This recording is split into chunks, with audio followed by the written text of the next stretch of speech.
嚟到日本四國，點可以錯過名門漩渦？呢個被譽為世界3大漩渦之一嘅自然奇觀，每年吸引成千上萬嘅遊客嚟朝聖。GBA 今日教你點樣玩轉名門漩渦，近距離感受漩渦嘅震撼，定係想高空俯瞰全景？呢條攻略都會幫你輕鬆搞掂。第一步，記住睇潮汐時間。名門漩渦最佳觀賞時間係大潮期間，春秋季最壯觀。記得提前 check 定潮汐表，唔好錯過最佳時機。想近距離感受漩渦，一定要搭觀潮船，喺一大片漩渦側邊穿梭，體驗真係超級震撼啊！嚟到呢度，我哋可以有2款船選擇嘅。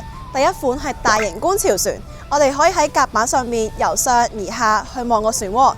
而另一款呢，就係水中觀潮船，去透過玻璃船底去欣賞水中嘅漩渦。買完飛之後，隔離有個地方俾你休息下，同埋可以買手信添。如果想睇全景，名門大橋嘅渦之道就係最佳選擇。透過玻璃地板，漩渦嘅壯麗一覽無遺，影相打卡一流。搭船 vs 上橋，點揀好？搭船可以感受漩渦嘅力量，而上橋就可以睇到全景。如果時間夠，建議2種都試，雙重震撼至過癮。GBA 設有日本5大航點，快啲嚟預訂，開啟你嘅日本自駕之旅。